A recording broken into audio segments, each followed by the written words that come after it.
Lina untuk memberikan pengisian. Sebelum kita ingin mulakan majlis, saya ingin menjemput Ustazah Hasruzaini untuk membacakan doa untuk memberkati majlis kita. Kita dipersilakan. On mic. أعوذ بالله من الشيطان الرجيم بسم الله الرحمن الرحيم الفاتحة أعوذ بالله من الشيطان الرجيم بسم الله الرحمن الرحيم الحمد لله رب العالمين الرحمن الرحيم مالك يوم الدين إياك نعبد وإياك نستعين اهدنا الصراط المستقيم صراط الذين أنعمت عليهم غير المغضوب عليهم ولا الضالين آمين. أعوذ بالله من الشيطان الرجيم بسم الله الرحمن الرحيم الحمد لله رب العالمين والصلاة والسلام على أشرف الأنبياء والمرسلين وعلى آله وصحبه أجمعين اللهم اجعل جمعنا هذا جمعا مباركا مرحوما وتفرقنا من بعده تفرقا مباركا معصوما ولا تجعل اللهم فينا ولا معنا شقيا ولا محروما ربنا عليك توكلنا وإليك أنبنا وإليك المصير اللهم طول أعمارنا وصحح أجسادنا وثبت إيماننا ووسع أرزاقنا وحسن أخلاقنا ونور قلوبنا برحمتك يا أرحم الراحمين اللهم اجعلنا من أهل الخير واجعلنا من أهل البركة واجعلنا من أهل المغفرة اللهم اجعلنا من أهل الجنة واجعلنا من أهل الفردوس الأعلى برحمتك يا أرحم الراحمين اللهم اجعل مجلسنا هذا مجلسا مباركا لأصحابنا وأهلينا وجيراننا وضيوفنا برحمتك يا أرحم الراحمين اللهم إنا نعوذ بك من البرص والجنون والجذام ومن سيء الأسقام Ya Allah yang Maha Penyembuh, Engkau sembuhkanlah kepada anak Anda, kepada sahabat kami Ukhti Rusni Yusuf daripada wabak COVID-19 ini. Ya Allah, ya Tuhan kami, afiatkanlah kami ya Allah. Ya Karim, ya Wadud, sesungguhnya kami berhimpun pada hari ini bagi menyatakan kesyukuran kami di atas kurniaan-Mu yang tidak ternilai. Jadikanlah kami hamba-hamba-Mu yang sentiasa bersyukur sama ada nikmat yang sedikit, lebih-lebih lagi nikmat yang melimpah ruah kepada kami. Ya Allah, ya Rahman, ya Rahim, Engkau berkatilah dan rahmatilah perjalanan majlis usrah perdana pada pagi ini. Sesungguhnya Engkau Maha mengetahui bahawa kami di sini ingin menimba ilmu-Mu yang sangat luas bagi mengembangkan ilmu pengetahuan kami sebagai hamba-Mu yang dhaif, sebagai hamba-Mu yang Engkau redai ya Allah. Justru berkatilah dan rahmatilah perhimpunan kami ini ya Allah. Kurniakanlah kepada kami ilmu-Mu yang luas ya Allah. Sinarilah hati-hati kami dengan cahaya-Mu dan hidayah-Mu ya Allah. Semoga dengannya kami mudah menerima dan menghayati serta mengamalkannya. Ya Allah, ya Zal Jalali wal Ikram, kurniakanlah jua kepada kami kesihatan anggota, kecerdasan minda, ketenangan jiwa, kekuatan semangat. Semoga dengannya kami mampu mendepani cabaran, berdaya saing dan mampu mengangkat martabat diri, keluarga, masyarakat dan negara. ربنا آتنا في الدنيا حسنة وفي الآخرة حسنة وقنا عذاب النار وصلى الله على محمد وعلى آله وصحبه وبارك وسلم والحمد لله رب العالمين. Alhamdulillahirrabbilalamin. Terima kasih kita ucapkan kepada Ustazah Hasruzaini di atas doa yang penuh syahdu, dan kita doakan sama-sama agar sahabat-sahabat kita yang diuji diberikan segala kemudahan, disembuhkan dan dilapangkan segala urusan. InsyaAllah. Mengambil berkat majlis ini, sama-sama kita sempena Maulidur Rasul yang baru menjelang. Maka saya minta semua sahabat-sahabat berselawat ke atas Nabi. Allahumma salli ala Sayyidina اللهم صل على Muhammad. محمد وعلى آل محمد. اللهم صل على محمد وعلى آل محمد. اللهم صل على محمد وعلى آل محمد. Muhammad. Okey, kita selawat atas Nabi. Alhamdulillah. Maka untuk tidak membazirkan masa lagi, saya ingin menjemput Ustazah Nur Fadlina, Ustazah yang jemputan khas kita, Ustazah selebriti kita, untuk meneruskan pengisian pada hari ini. Persilakan. Bismillahirrahmanirrahim.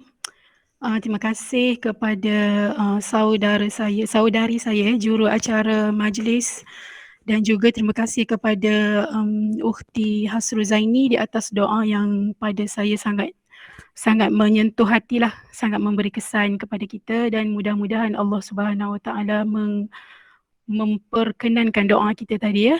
Okey, pertamanya saya nak kurangkan gementar saya ni dengan bertanya khabar lah. Gementar tengok muka ramai orang hebat-hebat dalam ni. Nampak Kak Arus ada, Kak Mena ada, Nora ada, ramai ya. Alhamdulillah ya. Baik, kaifa halukum? Tak jawab. Alhamdulillah. Alhamdulillah. Alhamdulillah. Okey, ada suara maknanya ada orang lah. Baik. Lama tak jumpa kan, kita pun kuliah muslimat dekat masjid pun tak boleh nak buat. Jadi kita buat secara maya ya, norma baru. Alhamdulillah, syukur Alhamdulillah. InsyaAllah kita boleh teruskanlah bila dah pandai guna Google Meet. Oh, jangan main-main, orang kampung hijau pun pandai guna Google Meet ya. Jangan jealous ya, orang Puchong, orang Kelantan, orang Terengganu jangan jealous. Ni seluruh Malaysia ni masuk hari ni. Okay. Baik, bismillahirrahmanirrahim. Wabihi nasta'in wassalatu wassalamu ala rasulil amin wa ala alihi wa sahbihi ajma'in. Rabbi syrah li sadri wa yassir li amri wahlul 'uqdatam min lisani yafqahu qawli. Amma ba'd. Jadinya pada kesempatan hari ini kita rafakkan syukur kita kehadrat Allah Subhanahu Wa Taala.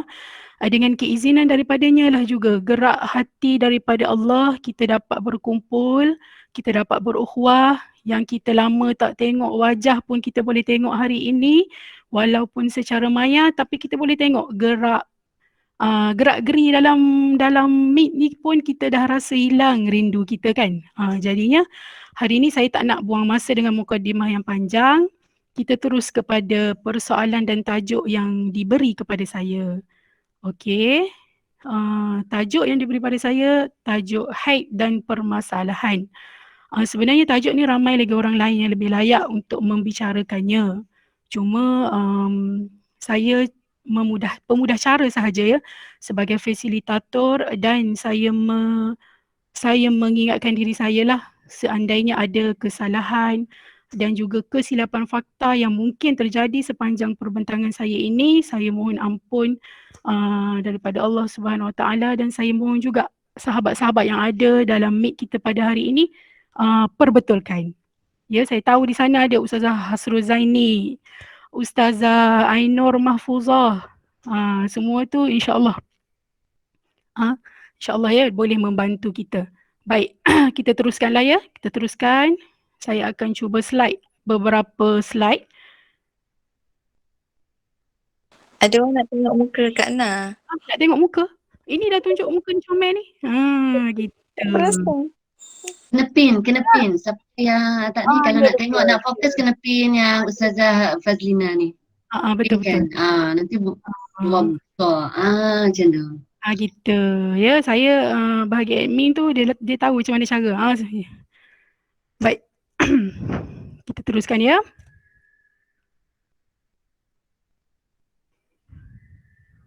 Okey, baik, boleh teruskan. Boleh teruskan. Dah nampak dah muka saya tu? Okey, untuk pengetahuan ibu-ibu, kawan-kawan, rakan-rakan sahabat semua, saya pakai kitab ini ya. Boleh nampak tak? Boleh nampak tak kitab ni? Ke nampak slide saya? Nampak slide. Nampak slide. Okay, saya stop sharing dulu. Saya nak tunjuk beberapa buah kitab yang saya jadikan sebagai rujukan untuk buat kitab ni. Ya. Ni salah satu kitab yang kalau Muslimat Ijuk dia dah belajar ni sebenarnya. Jadi kita ulang kaji ya. Ini dia. Darah Wanita daripada Dr. Anisah Tak nampak Abdul. muka. Nampak tak? Tak ni. Tak nampak. Tak Dia nampak. Nampak. Cerah sangat ya. Okay, nampak. Nampak ya. Okey, kitab ni. Okay. Kemudian ni siapa yang tekan present? Kitab yang kedua saya guna kitab daripada Ustaz yang disusun oleh Ustaz Mansur. Ustaz Mansur bin Ismail Al-Hafiz daripada Miftahul Ulum Seri Petaling. Ini kitab kecil dia. Dia ada kitab tebal. Kitab tebal yang Ustazah Syamsiah guna untuk kuliah dia. Setiap hari Selasa dalam Facebook dia kitab tebal ni. Ya. Kitab ni memang boleh hitam, pening. Jadi kitab jadi dia buat rumusan dalam bentuk yang kecil ni. So siapa yang baca, bukan nak jual ni, bukan nak jadi jurujual, nak cerita bahawasanya rujukan yang dibuat ni insya-Allah ada kitabnya lah ya. Sebab saya pun tak berani nak keluarkan hukum bab haid kecuali kitab-kitab inilah yang menjadi sandarannya. Itu mungkin ada kesalahan pemahaman saya juga, tu minta diperbetulkan. Dan yang keempat saya kitab daripada Tuan Guru Haji Muhammad Nuruddin Al-Marbu Al-Banjari Al-Makki. Apapun keempat-empat kitab ini sebenarnya semuanya bersandarkan kepada majoriti pendapat Imam Al-Ghazali. Ya. Walaupun dalam kitab Dr. Anisah ni dia membincangkan 4 mazhab berkaitan dengan apa sahaja permasalahan dalam hukum haid, tetapi rumusannya kita guna pakai daripada pendapat mazhab Syafi'i. Faham kan? Itu mukadimah dia lah. Okey, so kita pergi. Slide yang saya dapatkan ni pun bukan saya buat sendiri 100%. Saya ambil juga sumber rujukan daripada Google yang sahih lah. Sumber rujukan Google yang sahih ya. Saya tak claim saya buat lah. Saya nak jaga hak cipta dia. So saya mengucapkan ribuan terima kasih kepada orang yang memang sangat bersungguh-sungguh dan sudi buat slide ni. Saya cuma cantikkan dalam bentuk PowerPoint saya sendirilah. Tapi kebanyakan data yang diperolehi mereka dengan bersungguh-sungguhnya penuh ijtihadi mengguna pakai apa yang ada dalam kitab-kitab ini. Okey, baik. Kita mulakan ya. Bismillahirrahmanirrahim. Sembang aja. Ini dia. Tak tahulah siapa ni. Nak kata cun tak cun, bolehlah. Manis ada. Okey. Sebelum tu kita up sikit kita punya semangat hari ni ya. Dengan kata-kata Imam Al-Ghazali. Menuntut ilmu adalah taqwa. Menyampaikan ilmu itu ibadah. Mengulang-ulang ilmu itu zikir. Dan mencari ilmu itu adalah jihad. InsyaAllah kita berada di jalan jihad sekarang ni. Andainya kita memang sudah tahu bab haid, kita berada di dalam majlis zikir dan semuanya itu adalah ibadah untuk meningkatkan takwa insya-Allah ya. Okey. Apakah dalil haid? Dalil haid ini memang maktub dalam Al-Quran dan yang sangat masyhurnya berada dalam surah Al-Baqarah ayat 222. Mungkin boleh baca sendiri kot. Ke nak saya baca juga kita baca sikitlah. A'udzubillahi minasyaitonirrajim. Wa yas'alunaka 'anil mahid.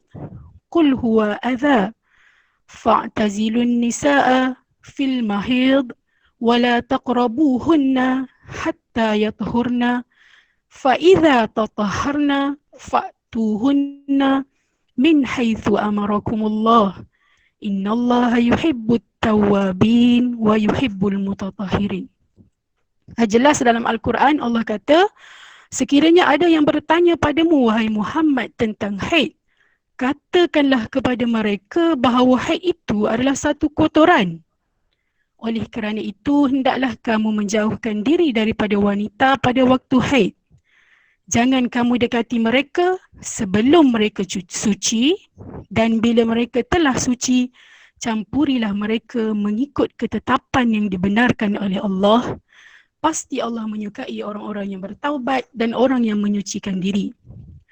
Maksud kotor di situ bukanlah bermakna wanita yang berada dalam keadaan haid tak boleh didekati langsung.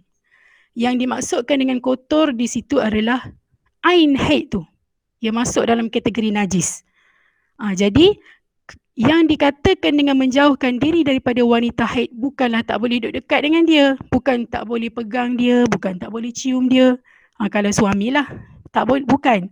Tetapi yang dimaksudkan dalam ayat ini adalah menggauli mereka dalam konteks suami isteri. Maknanya tak boleh bersetubuh dan ada perkara-perkara yang menjadi larangan sewaktu haid. Faham kan? Setakat ni boleh faham? Ni dia mukadimah, lepas ni perbincangan mungkin hot sikit lah. Ya, saya ada 101 slide. Tak tahulah sempat ke tidak ya. Okay. InsyaAllah faham. Saya mungkin pergi flow, ikut flow laju ke slow ke, kalau laju sangat bagi tahu ya, kita boleh Faham bincang. Nak interrupt pun boleh, nak interrupt pun boleh. Okay. Sebenarnya Al-Quran ini, ayat tadi, ayat 222 dalam surah Al-Baqarah tadi, dia ada asbab nuzul dia. Dalam riwayat Imam Muslim, melalui kitab sahihnya, turunnya ayat tadi untuk menangkis sikap sebilangan kaum Yahudi pada zaman Rasulullah dulu. Ya, mereka dia buat apa? Kaum Yahudi bila perempuan-perempuan mereka berada dalam keadaan haid, mereka mengasingkan wanita tadi tak boleh masuk dalam rumah. Mereka letak di luar rumah, dan ada yang paling menyedihkan, mereka letak bersama dengan kandang haiwan. Duduk dalam kandang haiwan, kau dekat situ. Sampai habislah haid kau 7 hari ke 15 hari baru masuk dalam rumah. Makanan pun tak boleh makan sekali. Sebab pada mereka, kaum Yahudi pada waktu tersebut menganggap wanita yang dalam keadaan haid menjijikkan dan boleh mendatangkan mudarat yang besar. Maka Allah nak memuliakan kita wanita, sebab haid adalah fitrah dan anugerah daripada Allah. Allah turunkan surah Al-Baqarah tadi ayat 222. Sebenarnya kalau kita buat kajian, banyak kajian-kajian dalam kitab-kitab yang lain, banyak mitos-mitos ya. Orang Melayu pun ada mitos dia. Bila kita perempuan dalam keadaan haid, banyak pantang larang dia. Betul tak?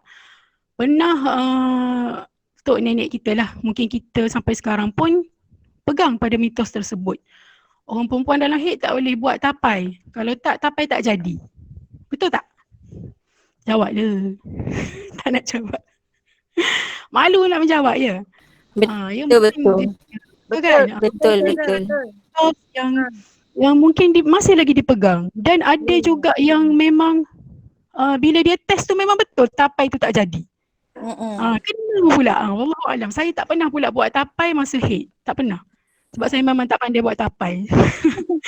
Okey. Sebenarnya bukan orang Melayu saja yang pegang pada mitos ini. Orang Jepun pun, mereka tidak boleh buat sushi pada waktu haid. Mungkin sushinya bertukar menjadi makaroni. Mungkin juga sushinya bertukar menjadi kondok. Wallahualam. Kan? Okey, masyarakat Bolivia contohnya lagi. Mereka kata kalau wanita haid tak boleh duduk dekat bayi. Nanti bayi tu kena tular dan sebagainya. Orang Amerika pun ada setengah daripada masyarakat mereka berpegang kepada wanita yang dalam keadaan haid dan baru lepas bersalin tidak boleh mandi. Maknanya kalau 7 hari tak datang haid, 7 hari dalam tempoh haid, 7 hari lah busuk bang. Tak mandi dia. Je. Itu adalah mitos-mitos yang sebenarnya bila datangnya agama Islam menafikan semua mitos tersebut. Walhal Nabi sendiri pun dalam hadis bersama dengan Siti Aisyah, waktu Siti Aisyah berada dalam keadaan haid, Nabi bergurau senda dengan Siti Aisyah, Nabi cium pipi Siti Aisyah, Nabi makan dan minum satu pinggan dengan Siti Aisyah. Nak menafikan dakwaan bahawa wanita yang dalam keadaan haid ini sebenarnya dia sendiri tidak kotor. Cuma darah haid itu yang masuk dalam kategori najis, dan kerana itulah Islam dia bawa cara-cara nak mengendalikan haid tadi. So disebabkan kerana itulah maka menjadi kewajipan dan fardu ain ke atas setiap kita wanita ini belajar ilmu haid. Malahan ke atas orang lelaki ia jatuh hukum fardu kifayah, tetapi boleh jadi hukum fardu ain jika isterinya tak tahu berkaitan dengan haid. Anak-anak perempuannya tak tahu haid. Kalau sekiranya dia tidak mampu nak mengajar anak ataupun isteri dia haid, dia kena izinkan isteri dan anak-anaknya belajar ilmu haid. Ya, okey. Di sini kita nak buat sedikit fikir sebentar ya. Kalau dengar je saya bercakap nanti boring juga ya. Tahukah anda ada wanita yang tidak pernah datang haid tetapi boleh melahirkan anak? Siapa dia? Siapa boleh jawab? Saya bagi hadiah. Jawab sekarang. Admin. Note siapa yang jawab ni. Betul ni, hadiah betul ni. Siapakah wanita yang tidak pernah datang haid tapi boleh melahirkan anak? Sarjana Fatimah.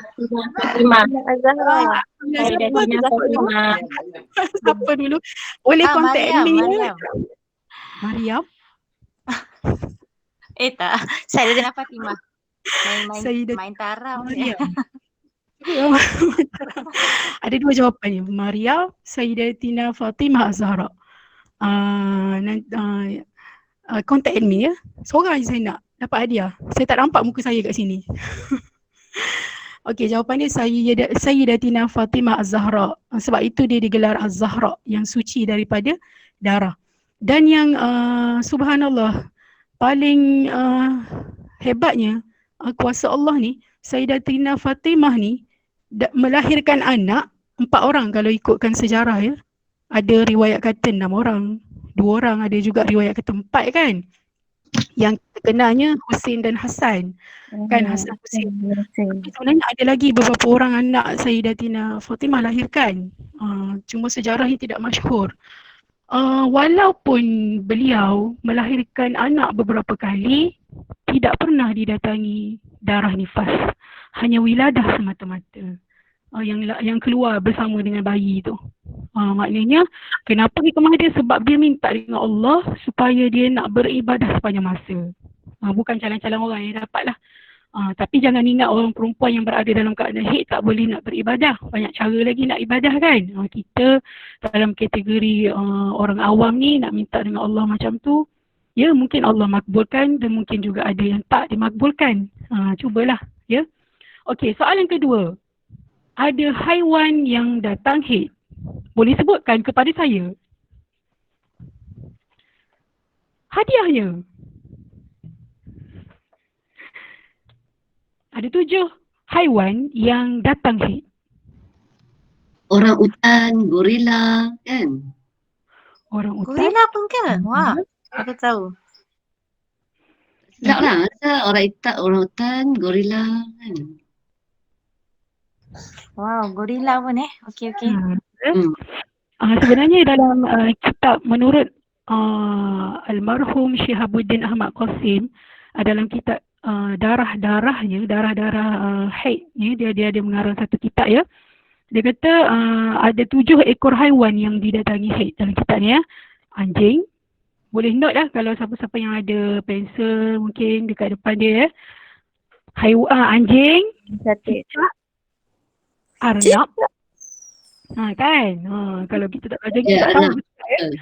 Anjing, cicak, arnab, kuda, kelawar, serigala dan unta. Dia tak sebut gorila sini. Saya tak tahu. Wallahualam. Mungkin dia juga termasuk dalam kategori gorila. Jadi anjing, anak-anak yang dengar belakang tu dia kata, unta masuk kategori kan. Unta, anjing, cicak, arnab, kuda, kelawar dan serigala. 7 dalam kitab ni. Yang ditulis oleh almarhum Syihabuddin Ahmad Qasim dalam kitab dia ya. Saya ambil yang dia buat. Okey, baik. Namun begitu kata dia, persamaan darah haid haiwan tadi dengan manusia hanyalah dari sudut keluarnya darah. Dari sudut ain darah tak sama, Ada yang sama mungkin dari sudut warnanya lebih kurang merah. Tetapi dari sudut hukum jauh sekali. Anjing tidak dihukumkan istihadah kalau dia keluar di luar waktu haid. Ya, anjing tu, kucing saya istihadah contohnya. Anjing saya, tak ada kucing kat sini. Arnab saya mengalami istihadah sebab keluar darah je manjang. So, Arnab tu kena pakai pad. Tak payah susah-susah. Dia pandai uruskan diri dia. Ya. Jadi haiwan-haiwan ini 7 jenis haiwan yang dikategorikan sebagai haiwan yang direzekikan oleh Allah keluar darah haid tidak mempunyai hukum yang sama dengan manusia. Dia ghairu akil, dia tak berakal, tak payah susah-susah nak beli pad pada dia. Dia pandai cara sendiri haid dia. Ya. Okey, yang ketiga, tahukah anda usia paling awal datang haid ialah 8 tahun, 8 bulan, 21 hari dikira kalender Masihi. Maknanya kalau ikut kalender tahun Qamari, ikut bulan Islam, genaplah 9 tahun. Kalau kita tengok, kadang-kadang ada budak awal datang haid kan. Macam anak-anak saya 2 orang ni, Alhamdulillah. Rezeki dia 9 tahun, genap Qamari datang haid. Mak dia ngajar bab haid, Allah bagi dia pengalaman tu. Tak ada budak kelas dia pun tak ada datang haid lagi, dia dah datang 2 orang. Sama je, 9 tahun ya. Maka, ya. Bila kita dah mengajar ni, Allah bagi terus pengalaman. Jadi kita pun tahu dah cara nak urus. Alhamdulillah. Kita dah tahu cara nak urus, kita dah tahu macam mana cara kita nak bagi tahu dia. Kita dah ajar dia darah ni kalau warna begini, tempohnya begini, maksimanya macam mana, minimanya macam mana. Dan Alhamdulillah dia boleh faham. Jadi kita syukurlah. Memang terkejut mula-mula bila kita tengok, ya Allah, anak orang lain kecil lagi, duk tengah main lagi 9 tahun. Masih lagi main mak-mak, anak-anak masih lagi main pengantin-pengantin kat luar, masih lagi main lari-lari. Tiba-tiba dia diuji dengan, bukan diuji, direzekikan. Saya kira saya tukar sikit ayat, direzekikan datang haid pada usia 9 tahun. Dan sebenarnya biasanya yang datang haid 9 tahun ni wanita Mekah. Wanita daripada golongan Tihani dia panggil ya. Tihani maknanya wanita yang berketurunan Quraisy, Mekah. Sebab apa? Sebab faktor pemakanan dia orang. Faktor pemakanan lah. Maknanya usia untuk dia dalam keadaan subur itu cepat. Ya. Okey, yang seterusnya, wanita yang tidak pernah datang haid. Bagaimana kita nak kira umur baligh mereka? Tak payahlah kot, umur 20 tahun tak datang haid, tak payah solat lah. Sebab tak dikira baligh. Oh tidak. Pada usia 15 tahun mengikut jumhur, confirm dia sudah baligh. Dan sebenarnya walaupun dia belum sampai umur 15 tahun, Nabi ajar supaya kita didik anak di usia 7 tahun dah kena kenalkan dia dengan solat dan ibadah. Betul kan? Bila umur 7 tahun, 9 tahun dah kena mula paksa dia, berkeras sedikit, bertegas lah maknanya. Sebab itu bila usia 15 tahun kalau belum dikenalkan dengan solat, dengan puasa, kenalah, wajib dah. Dah wajib belajar, dah wajib kena kenalkan. Itu sebab saya invite anak murid saya juga yang darjah 6 tu, tak tahulah masuk ke tidak, saya tak sempat nak tengok kat sini ya. Okey, seterusnya antara kesalahan yang masih kita lakukan, bukan sahaja orang lain, kita sendiri. Saya sendiri pun saya mengaku sampai hari ini kita tidak menggunakan kalender hijrah untuk menanda tarikh serta masa haid, wiladah dan nifas. Betul tak? Kita guna kalender kuda biasa kan? Sebab itu menjadi norma kita normal. Tapi tak ada masalah sebenarnya, kita tanda kat situ. Yang penting kita tahu haid kita tu dalam tempoh 15 hari, tidak melebihi 15 hari. Ya, ini dia contoh kalender Islam yang mungkin lepas ni kita cuba untuk tukar kita punya cara. Kalau sebelum ni kita menanda tempoh haid kita ataupun hari haid kita dengan menanda dekat atas kalender biasa tu, kita tukar, kita download, kita print, mungkin kita boleh tukar dan menanda dekat atas kalender hijrah begini. Ya. Dia sebenarnya tidaklah kata kesalahan, tapi lebih tepat kiraan tu sebenarnya, ya. Okey, ini antara kesalahan yang biasa kita buat. Biasalah kita buat. Saya sendiri pun biasa. Pertama saya rujuk kalender Masihi. Saya lah tu, saya kata saya tak kata kat orang ya. Okey, kemudian kita menganggap semua ceca air merah, keruh, kuning semuanya darah haid.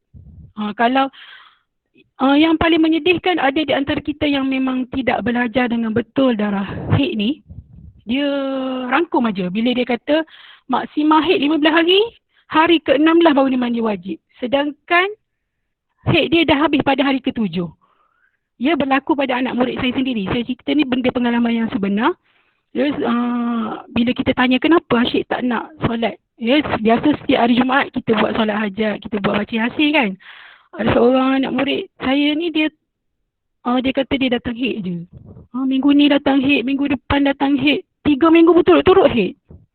Tanya dia, kenapa? Belum mandi wajib lagi? Belum. Bila minggu ketiga tu masih lagi mengatakan dia haid, saya panggil, saya tanya betul-betul. Cuba cek betul-betul. Rupanya dia kata mak dia cakap bila genap 15 hari daripada hari pertama dia datang haid, baru mandi wajib. Walaupun darah tak ada. Maknanya itulah dia. Kesalahan yang sangat besar bila kita tidak belajar ilmu haid. Okey, kesalahan kita yang masuk qada solat. Ya?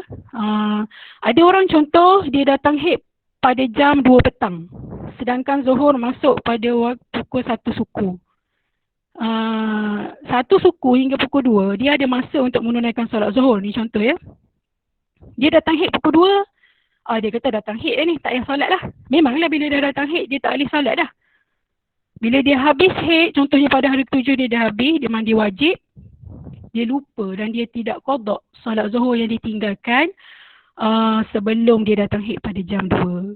Dekat situ. Sebab tu kita kena tanda dalam kalender tadi, pukul berapa kita mula datang haid pada hari pertama kita haid tu. Jam berapa kita mula datang. Sebab tu bila ada orang PM saya tanya, saya datang haid sekian hari bulan hingga sekian hari bulan. Hari bulan yang ke depan ni istihadah ke haid? Saya memang tak boleh nak jawab dengan tepat selagi saya tidak diberitahu pukul berapa dia datang haid pada hari pertama dan pukul berapa dia habis haid pada hari terakhir. Jika begitu baru kita boleh kira kitaran 24 jam dia tu. Faham ya? Cakap ni faham tak? Macam diam, macam aku cakap seorang je. Faham. Air sikit. Faham, insyaAllah. Fahimna ya Ustazah. Begitu juga dia qada solat pada waktu terakhir dia datang haid. Contohnya dia habis haid pada waktu asar.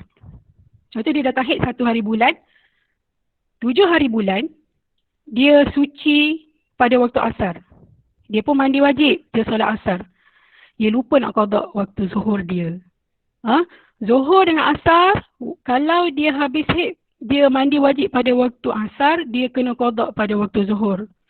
Jika dia habis haid pada waktu isyak, dia kena qada waktu maghrib dia. Kenapa kena qada?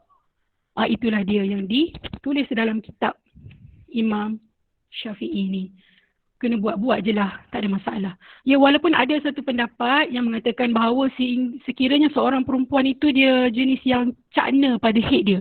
Dia selalu cek darah dia. Dia selalu cek dan dia yakin pada waktu zuhur masih lagi keluar darah. Maka dia tak perlu qada. Nak pegang pada itu pun boleh, tetapi pada saya lebih baik dia qada lah. Tak ada masalah kalau nak qada pun ya. Okey. Kesalahan yang biasa juga tidak bertanya, diam aja. Nak tanya siapa tak tahu, hentam sajalah, keluar je darah, padahal darah tu mungkin darah istihadah, diam, tak solat, tak puasa. Itu kesalahan yang sangat besar. Ya, dan tidak berjumpa pakar bagi mengenal pasti penyakit. Pakar tu maksudnya di sini adalah pakar-pakar dalam bidang perubatan, perubatan apa dia panggil tu? Wanita ni sakit puan. Sebab satu hari nanti mungkin kecanggihan dunia kita ni akan ada indikator untuk nak mengenal pasti darah tersebut darah haid ataupun bukan. Mungkin dalam bentuk seperti pregnancy test mungkin. Sampai hari ini belum ada lagi DNA yang boleh mengesan darah ni darah apa. Sebab ada kala setengah kes kalau orang jumpa saya, di PM saya, dia tanya, saya ni istihadah ke, darah ni darah haid ke? Saya tak boleh jawab. Sebab dia punya perjalanan haid dia tu lain dari yang lain. Kes-kes picisan yang tidak ada dalam kitab, saya cari dalam kitab tak boleh nak jawab. Saya cakap jumpa dengan doktor lah. Jumpa dengan doktor. Doktor pun tak boleh nak, ada satu indikator nak mengesan. Setakat inilah wallahualam, mungkin ada, saya tak tahu. Mungkin di sini ada pakar-pakar dalam bidang perubatan yang boleh cakap ada. Sangat menyenangkan hati saya kan. Maknanya mungkin satu hari, mungkin ada di kalangan kita ni, GD, yang boleh membuat satu inovasi, mencipta alat seperti pregnancy test itu, letak sahaja di darah tu akan menunjukkan indikator itu darah haid ataupun darah istihadah. Boleh jadi mungkin, doakan kalau saya kot boleh jadi satu hari. InsyaAllah boleh. Boleh. Dia kena bergabung dengan pakar perubatan, tak boleh pakar fake saja lah. Kena bergabung dengan doktor. Betul-betul. Okey, terus ini kalender yang saya tunjuk tadi.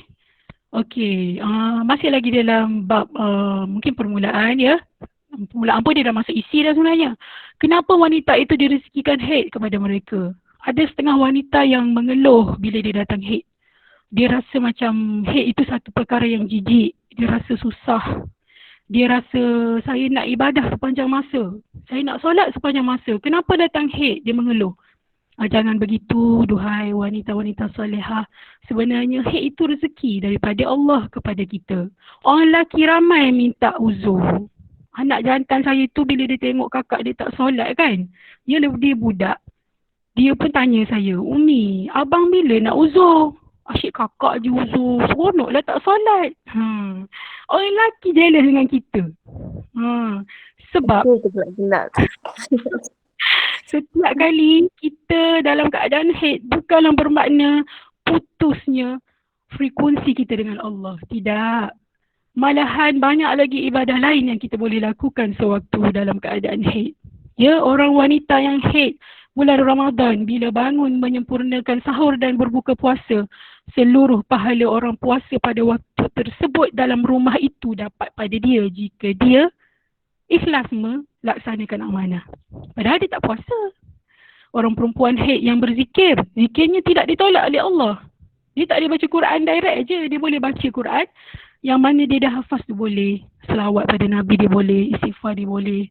Wanita yang haid ini dia mulia. Kenapa? Sebab bila Allah rezekikan dia haid, sebenarnya itu adalah persediaan mental dan fizikal untuk alam perkahwinan dia. Ya.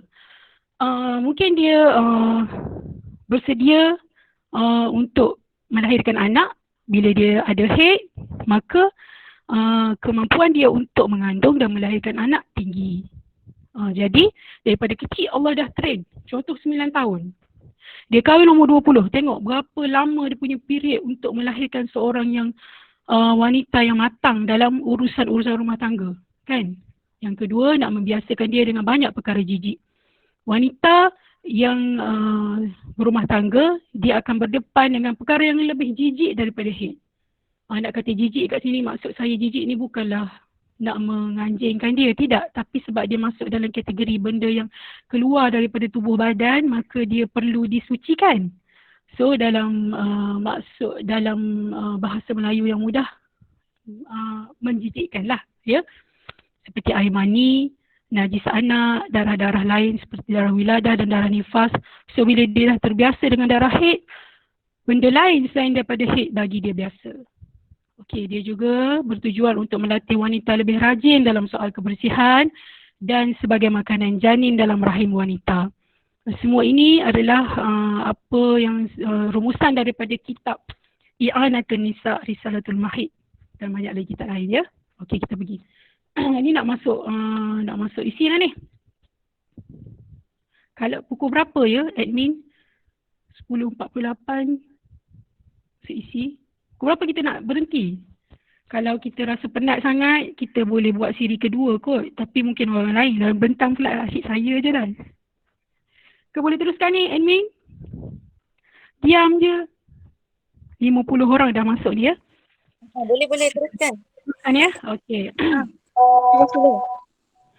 Darah wanita terbahagi pada dua ya.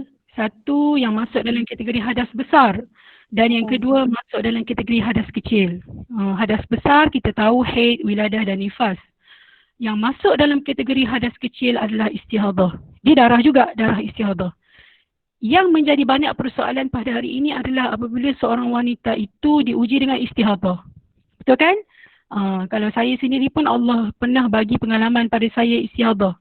Jadi berbekalkan ilmu yang ada sikit, kita boleh menghadapinya dengan tenang. Sebab tu kita kena belajar ya. Okey. Ni tak ada. Okey dah.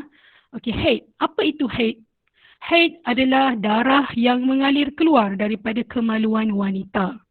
Saya sebut kemaluan dekat situ, dalam kitab ni pun sebut kemaluan sebab ada wanita yang Allah uji lepas dia bersalin keluar darah ikut pusat. Ini kisah benar ya, bukan lawak. Bukan cerita lawak ni, bukan cerita dongeng. Dia ceritakan pada saya dalam tempoh nifas, setiap kali dia bersalin, dia keluar darah melalui pusat. Pusat.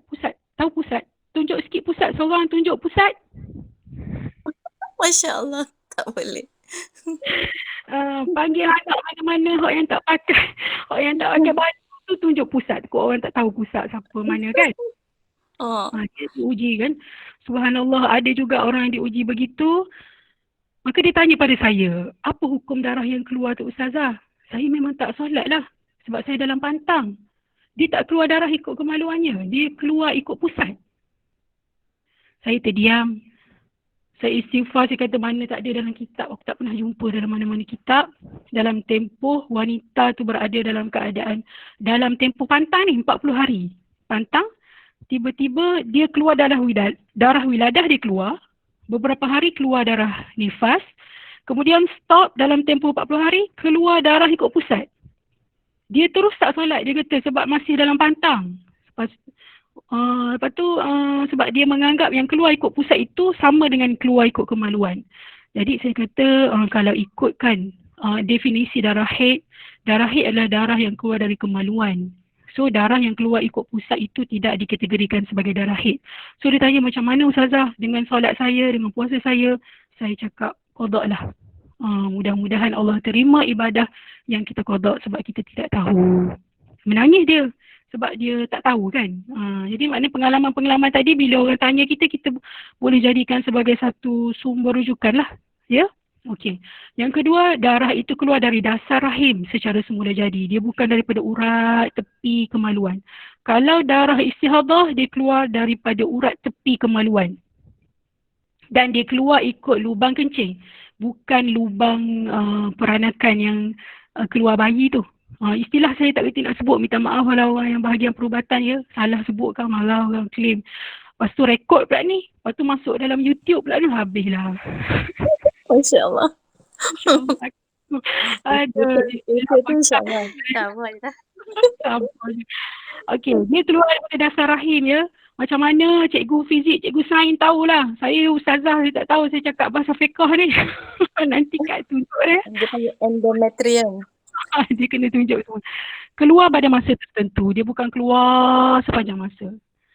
Ada orang diuji dengan darah haidnya keluar sepanjang masa. Macam mana tu? Sepanjang masa. Setahun keluar darah. Macam mana tu? Tak boleh jawab, nak bagi hadiah agak ni. Tu panggil apa? Kalau dapat hadiah ni, saya nak bagi 2 ni. Ini promote ke ni Ustazah ni? Tidak, ni nak bagi hadiah ni. Kalau darah haid keluar sepanjang masa tak berhenti. Bila kita tanya tempoh haid dia kata dia tak tahu tempoh haid dia bila. Dia tak tahu Macam tempoh. kuda tak? Kuda. Macam kuda. Ya Allah, kuda kan. Nanti nak tanya kuda. Begitu kita tanya kuda. Kau macam mana kau buat bila keluar darah sepanjang masa? Okey, yang tu saya tinggalkan soalan tu. Mungkin kita no jawab. Sudah no habis. Okey. Haid juga menunjukkan kali pertama tanda balignya seseorang perempuan dan menunjukkan bahawa sewanita itu rahim dia tidak ada janin. Maknanya dia tidak hamil lah. Ya. Itulah dia. Okey, terus syarat-syarat haid macam kita kata tadi kan, apa syarat darah tu dikatakan haid? Yang pertama, dia darah tadi keluar dalam tempoh haid. Kita tahu haid kita. Jangan fikir haid orang. Kalau kita biasa head keluar 1 hari bulan, mungkin bulan depan 2 ataupun 3 dia tak lagi jauh. Ataupun lebih awal 31 hari bulan, 30. Dan kita tahu kita dah pun melalui tempoh suci sekurang-kurangnya 15 hari sebelum tu. Makna gap antara 2 head tu 15 hari tu rahim kita kosong dan kita boleh solat macam biasa 15 hari. Sekurang-kurangnya. Selebih-lebihnya tak apalah.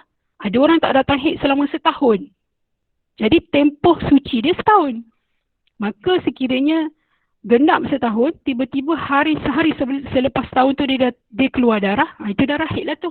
Sebab tempoh minimal suci dia tu dah lepas.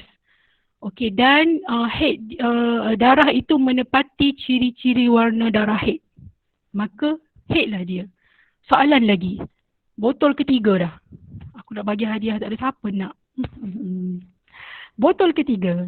Kalau kita itu keluar darah berwarna biru ataupun hijau, adakah ia dikira haid? Tidak. Tidak. Jawapan Istihadah. Tidak. Ulang balik Azam. Tak Istihadah. kira ulang balik soalan. Jika seorang wanita itu dia keluar darah pada waktu haid dan dah melalui tempoh suci minimum 15 hari, tapi darah dia warna hijau atau biru. Warna hijau ataupun warna biru. Lain tu. Kalau darah haid kan dia ada merah, hitam, kuning, kan? Ini warna biru ataupun hijau? Istihadah. Hijau dia kot. Hijau darah istihadah ke? Sebab haid ada 5 color je kan? 5 color. Hijau macam saya punya. Haid ada 5 kategori. Haid ada 5 kategori. Kalau yang keluar warna hijau tu dia masuk dalam kategori haid ke tidak? Tidak. Tidak. Istihadah kot. Istihadah. Okey, sebenarnya dalam kitab ni ada bicara tentang soalan tersebut. Ini dia kata sekiranya wanita tersebut keluar darah pada waktu tempoh haid dan telah melalui tempoh suci minimum 15 hari, darahnya warna hijau, dia dikira darah haid. Sekiranya itulah warna haid dia daripada awal. Ataupun ada setengah wanita yang mengamalkan suplemen macam apa? Minum lumut tu, lumut.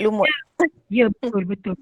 Minum. Makanya kemungkinan juga darahnya akan bertukar menjadi merah kehijauan. Maka sekiranya bila dicium bau haid kan, pekatnya tu macam pekat darah haid, maka dia dikira darah haid. Tak ada siapa dapat hadiah ni. Itulah korang. Ada lagi lepas ni. Muslimat hidup jawab ni senang hantar ni. Ada lagi ke muslimat hidup? Saya tak nampak orang kat sini, saya nampak slide saya je. Okey, terus ya. Okey, keadaan haid wanita, ada setengah wanita yang tempoh haidnya tetap. Macam saya alhamdulillah setakat hari ni tempoh haid saya tetap lagi. Dan sebenarnya kita memang kena doa dengan Allah tahu. Doa, ya Allah ya Tuhanku, rezekikanlah aku supaya didatangi haid yang tetap setiap bulan dan dijauhkan daripada istihadah. Sebab tu setiap kali hari pertama datang haid, amalkan doa Allahumma alhamdulillahi ala kulli halin wa astaghfirullahi ala kulli zambin. Ulang 3 kali. Alhamdulillahi ala kulli halin wa astaghfirullahi ala kulli zambin. Ajar anak-anak kita, ajar anak murid kita tulis biar dia salin dalam buku. Saya ajar, saya buat macam tu lah. Ya. Bila anak saya datang haid hari pertama, saya angkat tangan minta doa, biar dia berdoa sama-sama. Alhamdulillahi ala kulli hal. Bersyukur di atas setiap apa yang Allah berikan. Wa astaghfirullahi ala kulli zambin. Ampunilah aku di atas setiap dosa-dosaku. InsyaAllah dengan amalkan doa tadi, kita akan dapat rezeki tempoh haid yang tetap. Sebab susah kalau kita istihadah ni, agak susah sikit sebenarnya. Okey. Wanita juga. Assalamualaikum Ustazah. Ya. Ustazah Fazlina. Ya. Bila dengar doa yang Ustazah sebut tadi, saya ada pernah dengar bahawa doa tadi sekiranya kita ni sebagai wanita, bila kita bila kita period kan, bila kita period kita tak dapat solat, kita tak buat, kita terhad untuk melakukan ibadah-ibadah lain. khususnya solat dan baca Quran kan. Seorang ustaz tu yang dia beritahu, pernah dengar, bila kita amalkan doa alhamdulillahi ala kulli halin wa astaghfirullah ala kulli zambi, kita akan dapat, bila kita amalkan, kita niat biar kita dapat pahala sebagaimana orang lain yang bersolat. Itulah Allah alam. Betul ke Ustazah? Betul. InsyaAllah betul lah tu. Betul lah tu, bukan insyaAllah, memang dah betul lah tu. Tu tengok siapa yang tulis alhamdulillah ala kulli halin wa astaghfirullah wa astaghfirullahi ala kulli zambin. Saya nampak dekat ruangan komen tu ada yang tulis alhamdulillah ya. Boleh siapa-siapa nak salin daripada situ. Betul Ustazah Hasrul Zaini, amat tepat sekali. Ya, kadang-kadang kita ni memang kita niat nak zikir kan. Kita duduk sesaja aku nak berzikir banyak ni hari ni, berzikir, berselawat. Tahu-tahu hilang zikir kita tu. Kan? Hanyut merata pergi otak kita tu. Tapi tak apa, jangan risau sebab tadi kita dah niat. InsyaAllah Allah akan hitung setiap amal baik kita tu sebagai amal soleh, dapat pahala. Ya. Okey. Jadi keadaan haid wanita yang pertama tadi, ada orang yang Allah bagi kat dia rezeki tempoh haid dia tetap.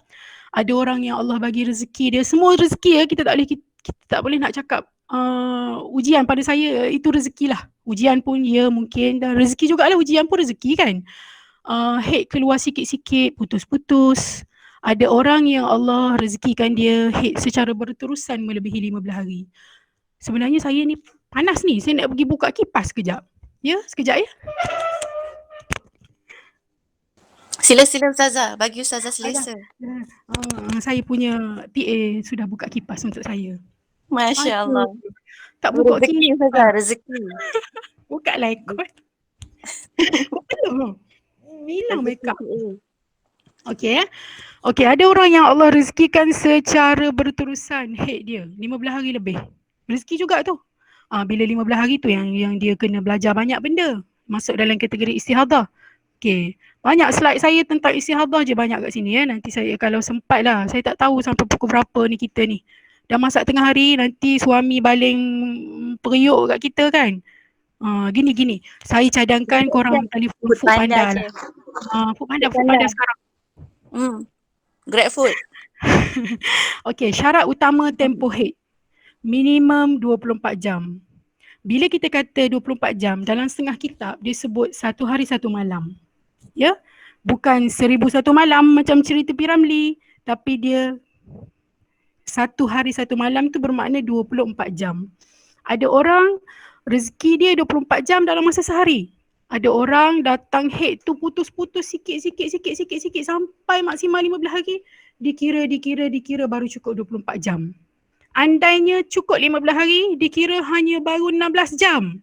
Semua darah dia tadi yang keluar sikit-sikit tadi tidak dikira haid tapi dikira istihadah.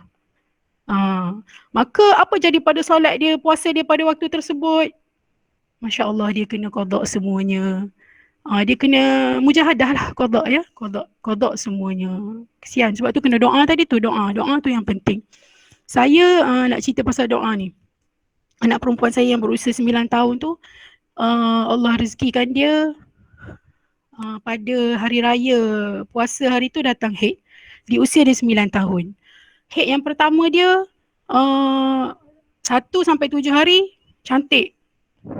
Lepas tu tiba-tiba berhenti, dia dah solat semua. Hari ke-13 datang balik, hari ke-13, 14, 15 baru confirm habis. Makna haid dia tu, ghalib haid dia tu jadi 15 hari. Selama berapa bulan? 3-4 bulan. Macam tu je haid dia. Saya risau. Saya kata, kesian budak ni. Dia jadi emosi. Bila macam tu dia jadi emosi. Dia jadi serabut. Dia jadi emo. Dia jadi macam stres. Hormon. Saya kata tak ada cara lain. Saya doa. Saya buat solat hajat khusus. Saya doa, ya Allah, ya Tuhanku, kasihanilah anak perempuanku ini. Sebut nama dia dalam doa. Rezekikanlah dia haid yang normal ya Allah, sebagaimana orang lain, perempuan lain, dan sihatkanlah rahim dia daripada apa, jauhkanlah dia daripada sekian penyakit kita sebut kan. Alhamdulillah, berkat doa ibu kan, bulan lepas haid dia alhamdulillah cantik. Ya, doa. Sama juga orang nak pergi Mekah. Orang nak pergi Mekah tanya saya kan, Ustazah, saya nak makan pil menahan haid. Saya kata tak payahlah, doa. Dah dapat tarikh nak pergi Mekah bila buat umrah, 6 bulan daripada tarikh doa. Doa jangan berhenti. Minta direct, ya Allah rezekikanlah aku untuk menyempurnakan umrah ke haji ke dalam keadaan suci tanpa haid ataupun yalah macam itulah, dalam keadaan suci tanpa haid, dan terimalah umrah dan hajiku sebagai umrah yang mabrurah, haji yang mabrurah. Jadi Allah ni bila kita Tak apa, nak ada kecil sikit. bila kita doa minta pada dia, Allah Maha mendengar, Maha menyempurnakan, Maha menerima segala doa kan. Jadi dia akan drag head kita tu. Dia akan drag, insya-Allah, yakin. Satu lagi kena yakin. Dia akan drag, dia akan perlahankan, dia akan cepatkan sikit head kita ataupun dia akan perlambatkan head kita ngam-ngam lepas habis dah sempurna umrah. Dapat. Tapi ada orang yang Allah tak makbul doa juga. Jangan kata, oh Ustazah saya dulu doa tapi tak bukan Allah tak makbul, Allah nak bagi rezeki lain tu. Ada, kena yakinlah dengan Allah semua tu. Okey. Biasa di situ bermakna normal head.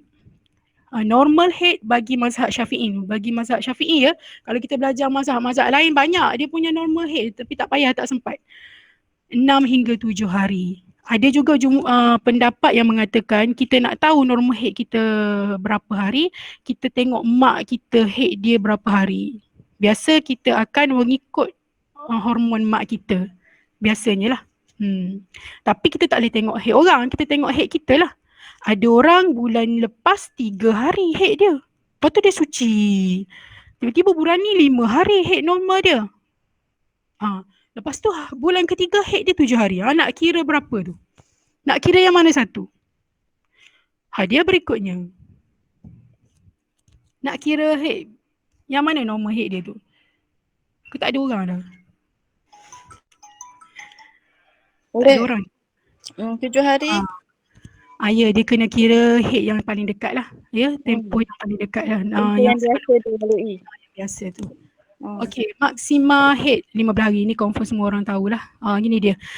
Ini contoh carta dia, hari pertama hingga hari ke-7 normal head, kemudian dia suci sehinggalah habis minima suci dia daripada 8 hari bulan hingga 22 hari bulan. Andai kata 23 dia datang head lagi, dia keluar darah, itu dah dikira darah head lah.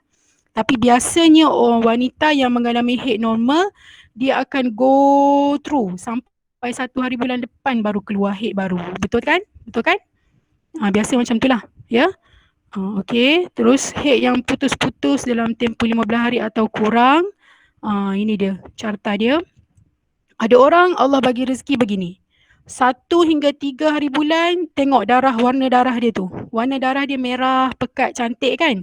Dan dia tak ada keluar warna darah kuning. Memang terus nakok terus kat situ. Tak ada, kosong terus, tak keluar darah. 4, 5, 6 dia memang tak keluar darah.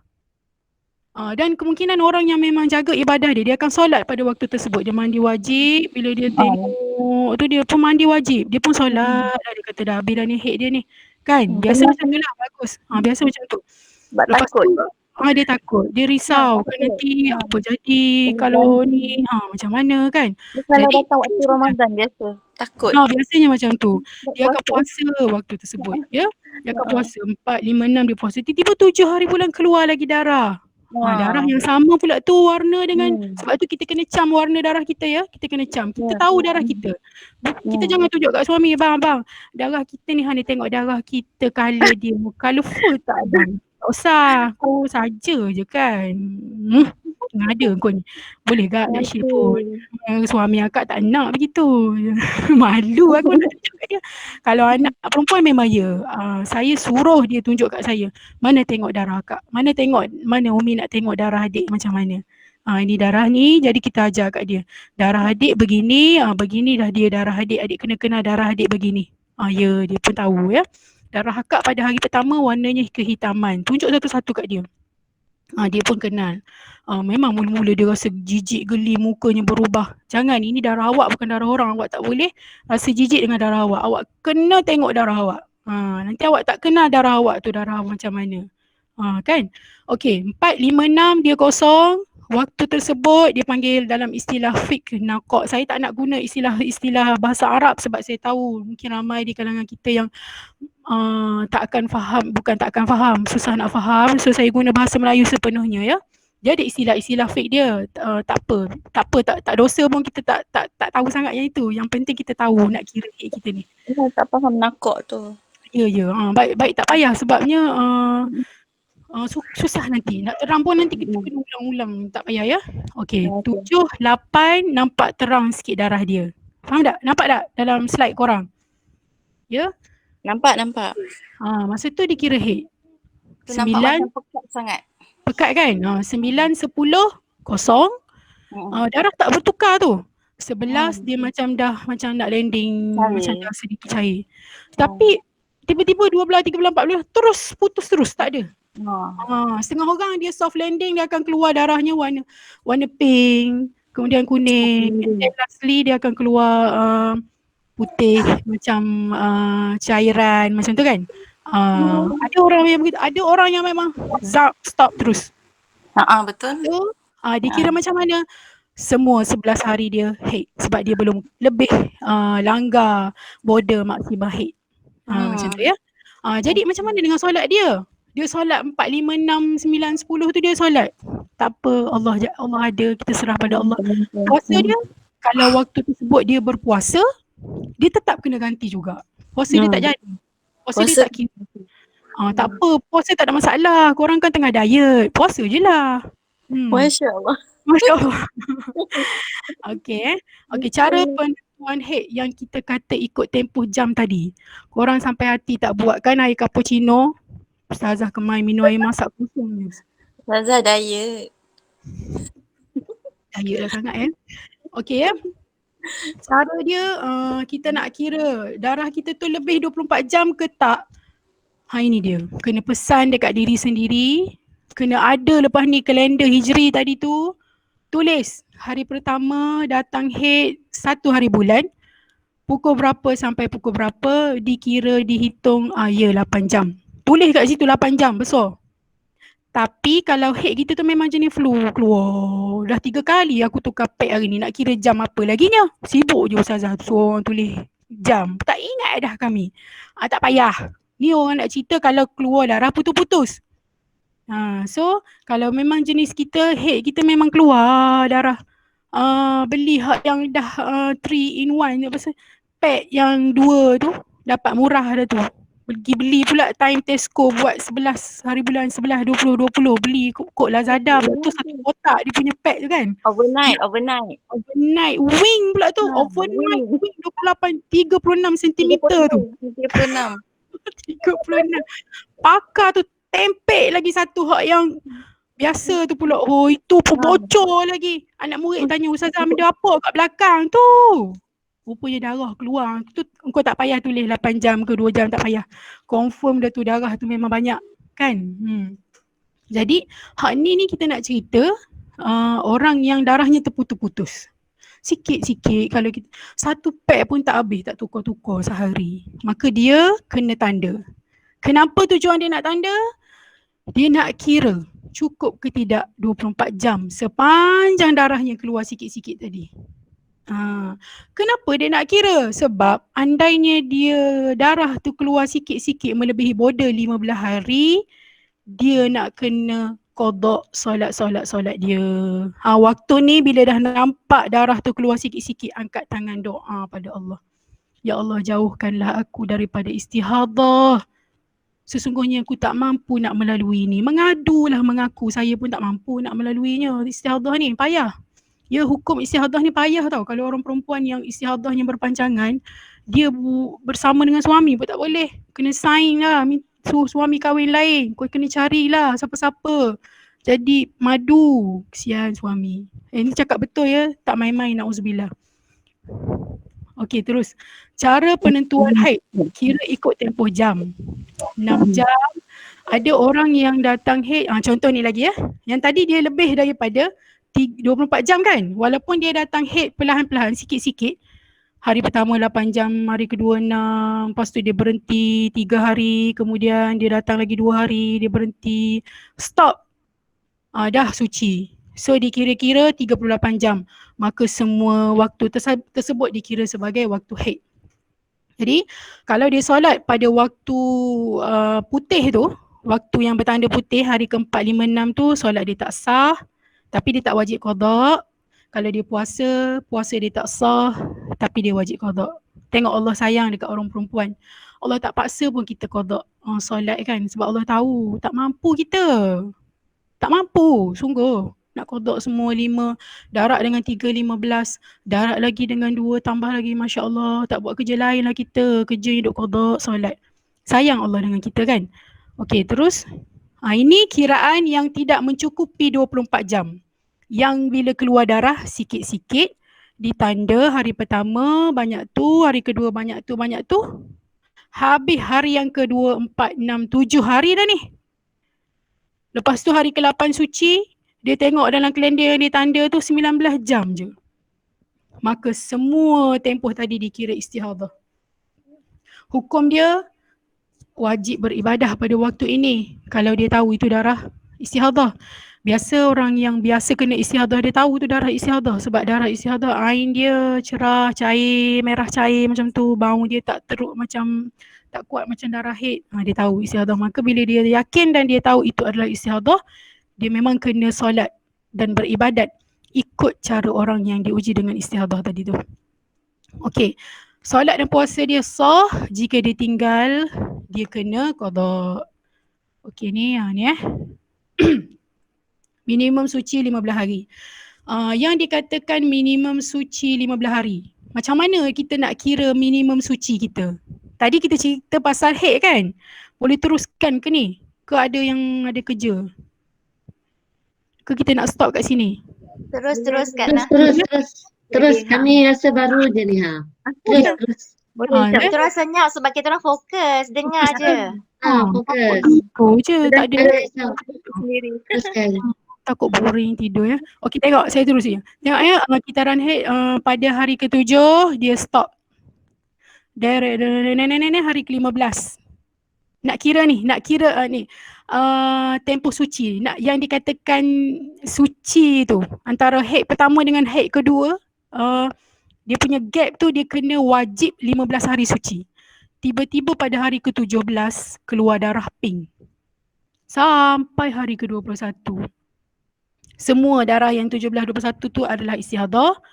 Dia stop balik 22, 23 keluar darah. Darahnya lebih pekat daripada darah istihadah. Yang itu darah haid dah. Itu dah kira darah haid. Sampai hari ke-27. Walaupun bertukar warna sebab memang normal haid dia tu memang darah dia macam tu. Kan? Faham ya? Okey, terus. Ini dia warna-warna darah haid. Tak ada kat situ warna hijau. Korang kata tadi warna hijau darah haid. Siapa suruh minum alfalfa? Pergi pula blend rumput, boh dalam mi. Kita cakap bukan tadi. Bukan. Sebenarnya memang darah haid lah. Kalau dia memang ghalib dia warna hijau, dia dikira darah haid dalam kitab ni lah. Dalam kitab ni ya. Dalam kitab. Tapi setakat ni kita tak tahu. Dia minum alfalfa tadi kan? Boleh jadi. Boleh jadi juga makanan dia memang dia suka makan sayur ke. Wallahualam. Tapi ada kes tu. Ada. Dia biasanya merah kehijauan. Dia bukan keluar betul hijau pula ada turquoise hari ni. Hijau pekat, hijau rumah sukan ke tak. Hijau yang bercampur dengan darah. Darah kehijauan, merah kehijauan ya. Tapi saya rasa lebih baik dia berjumpa dengan pakar perbidanan lah. Mungkin takut tahu kan, takut ada masalah rahim ke apa ke. Ini dia. Okey. Sekiranya semua darah tadi jika keluar dalam tempoh kebiasaan haid, dia dikira haid. Ini dia, contoh dia. Kebiasaan haid dia seminggu 7 hari. Mungkin pada hari pertama warna pekat, berketul-ketul keluarnya. Kemudian dia cerah sikit. And last day dia dekat nak habis tu warna keruh. Hari ke-7 tu warna keruh.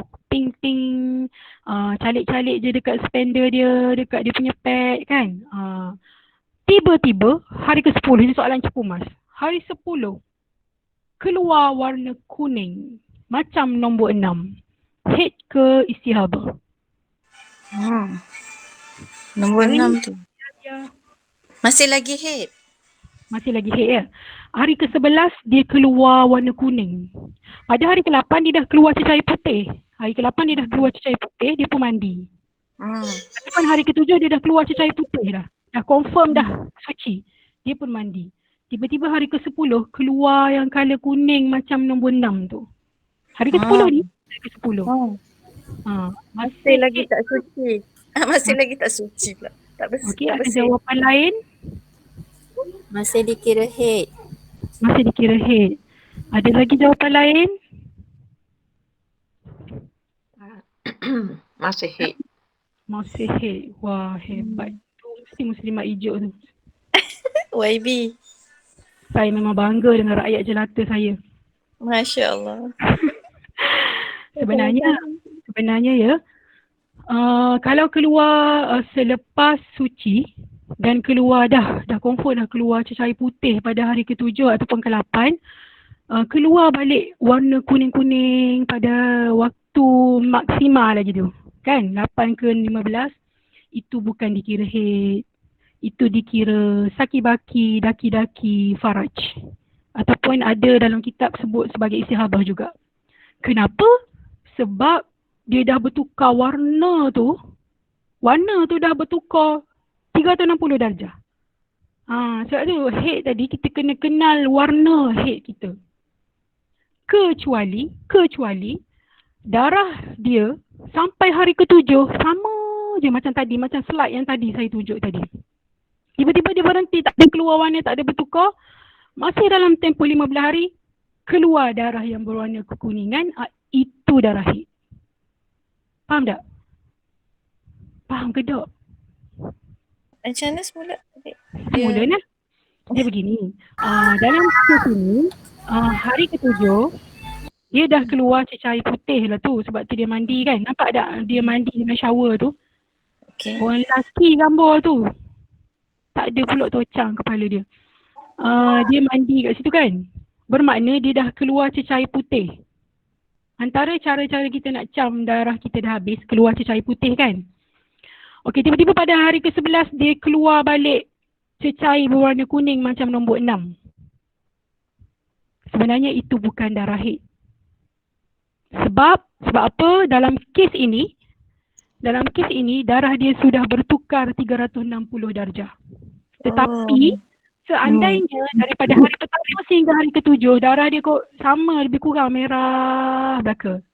Hari ke-8 kosong, 9 kosong, 10 kosong, 11 kosong dia pun kata alah rasanya macam dah suci kot. Dia pun mandi wajib kan? Hari ke-11 keluar darah. Ataupun keluar darah yang berwarna kuning macam nombor 5 atau nombor 6. Yang itu dikira haid. Yang itu dikira haid. Kalau kita faham tak? Kalau dia keluar cecair jenis ada darah sikit-sikit itu kira macam mana tu? Dia macam jenis tak tu dengar. ada darah sikit. Dengar tak? Tak dengar? Tak dengar. Tak clear, Jiha.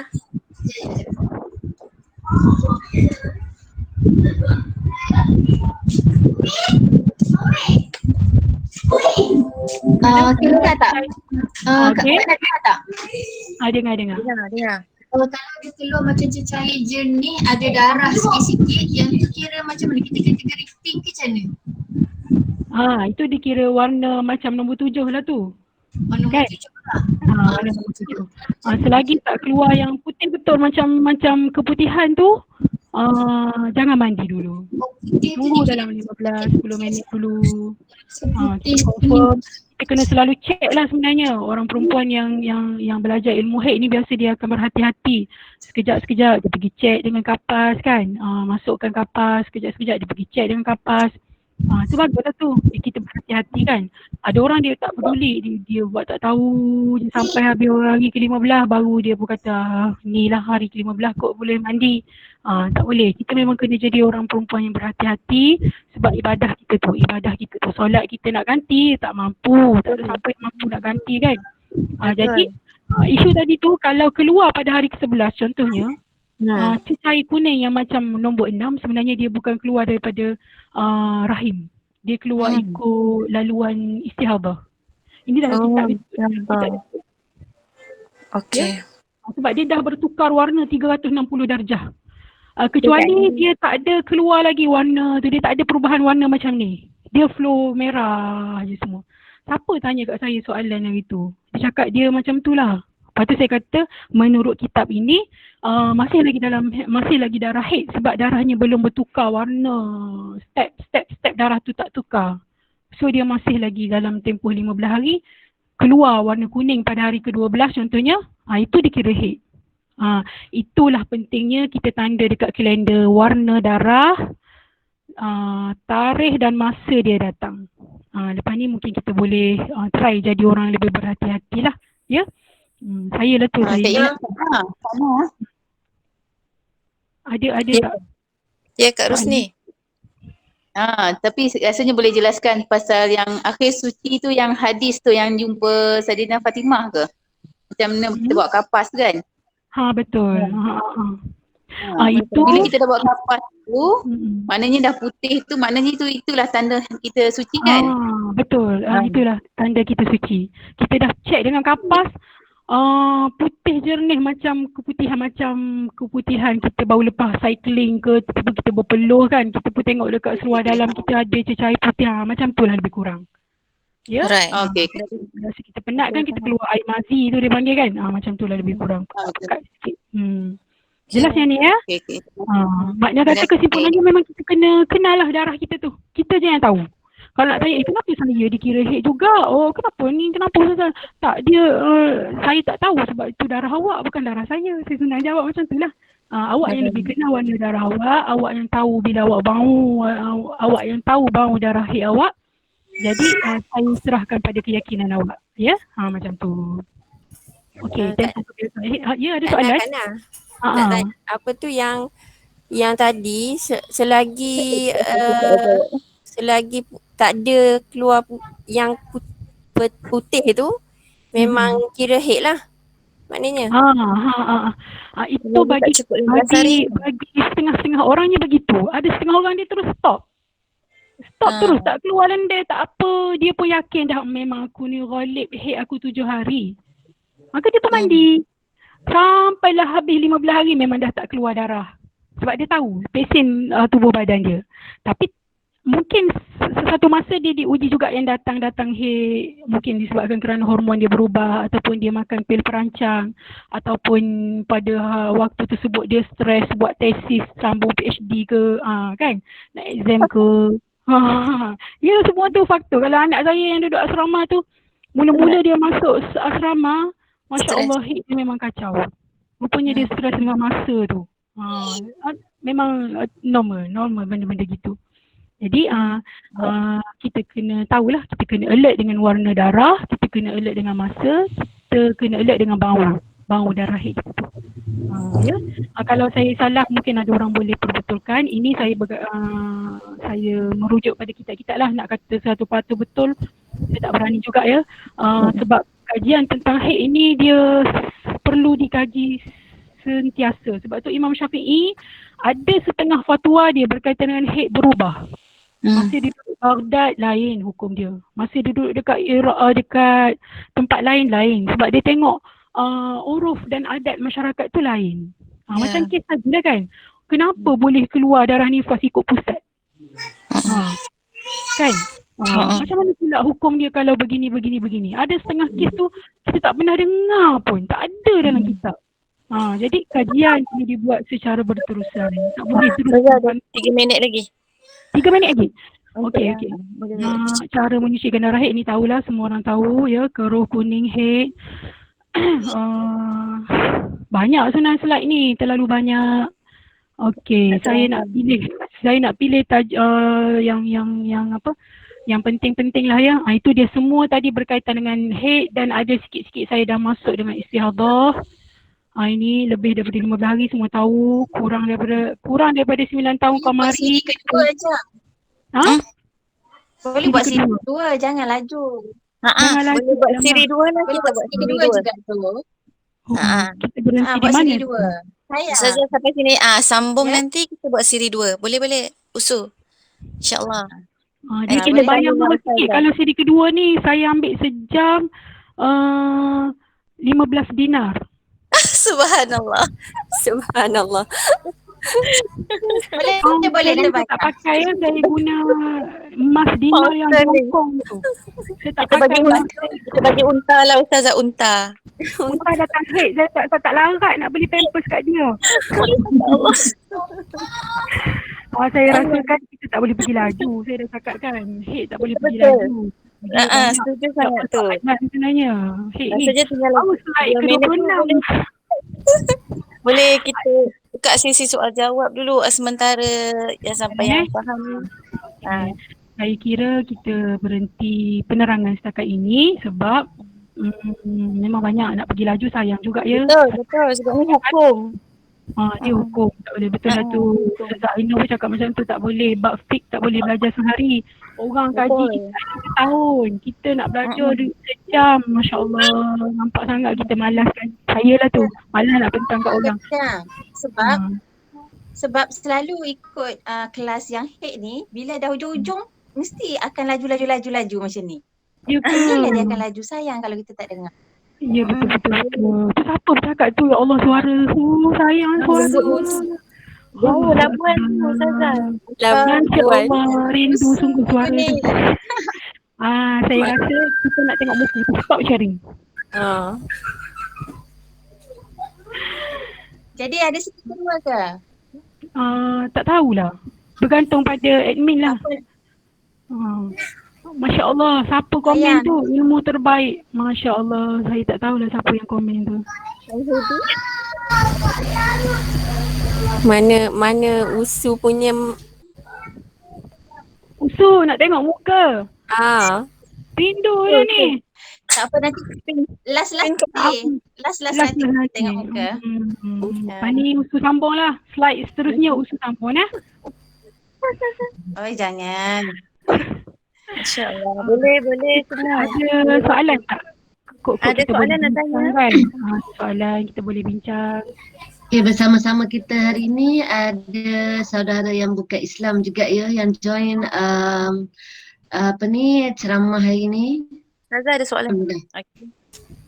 Ahlan wa sahlan, selamat yang hadir tu, Masya Allah. Tahniah yang hadir. Nanti kita bagi sijil pada yang hadir ya.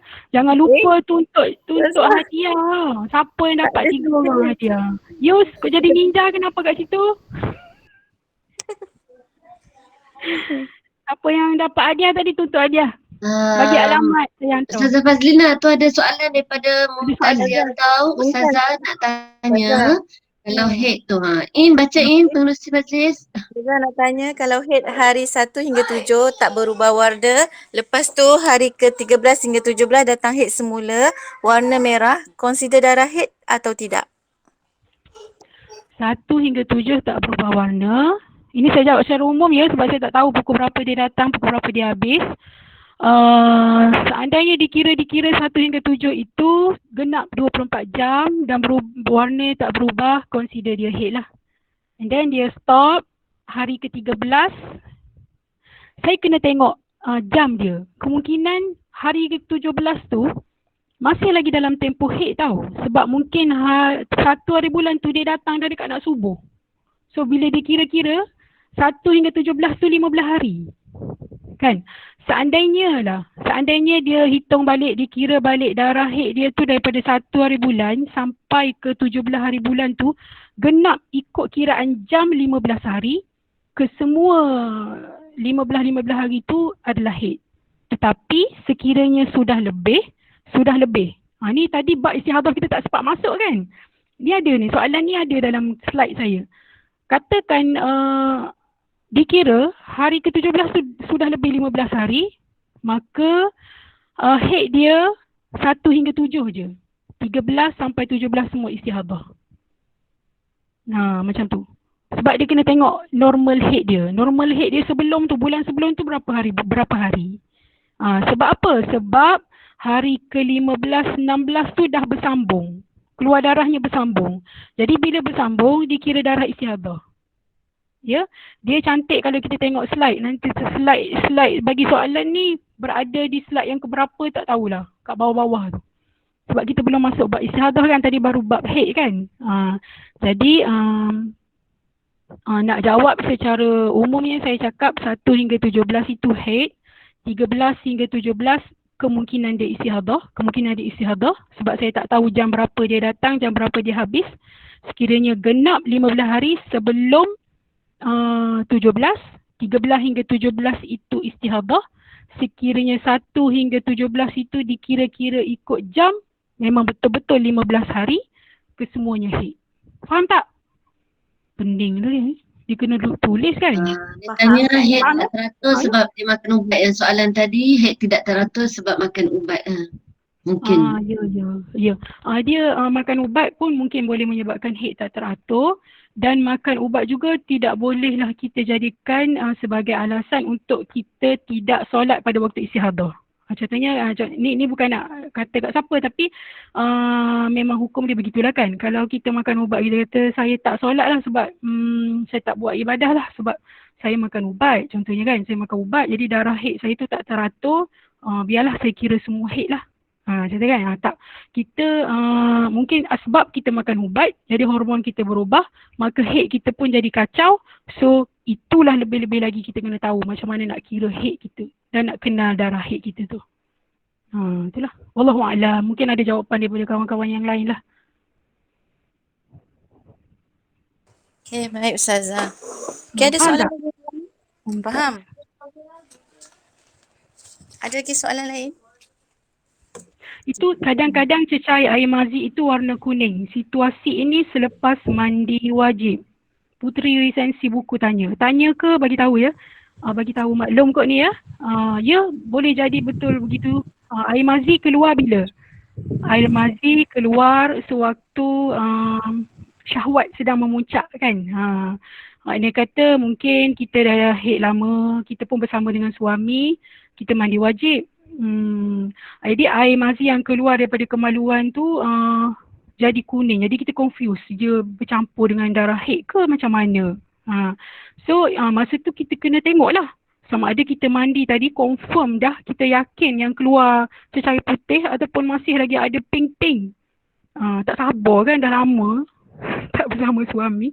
Jadi kita pun mandi cepat-cepat kan. Belum kita confirm lagi yang darah haid kita tu dah betul-betul suci. Yang itu kita kena pastikan sendirilah. Nak tunjuk kat ustazah malu pula kan. Jadi awak kena confirm sendiri. Betul ke haid kita tu benar-benar habis ataupun masih lagi ada warna pink-pink, maka air mazi tu mungkin bercampur dengan darah haid kita. Itu bahaya. Kena mandi. Kena pastikan betul-betul suci darah haid, baru kita boleh bersama dengan suami. Ya, nanti suami kena bayar denda. Sian dia. Denda 1,000 kalau SOP langgar. Masya Allah. Okey, maaf nanti sambung dengar. Thank you. Ya, dikira suci. Saya tak sempat nak baca atas-atas ni. Biasalah kan. Okay, Masya Allah. Okay, Ustazah, terima kasih banyak. Kalau ada persoalan selepas ini, jika ada permintaan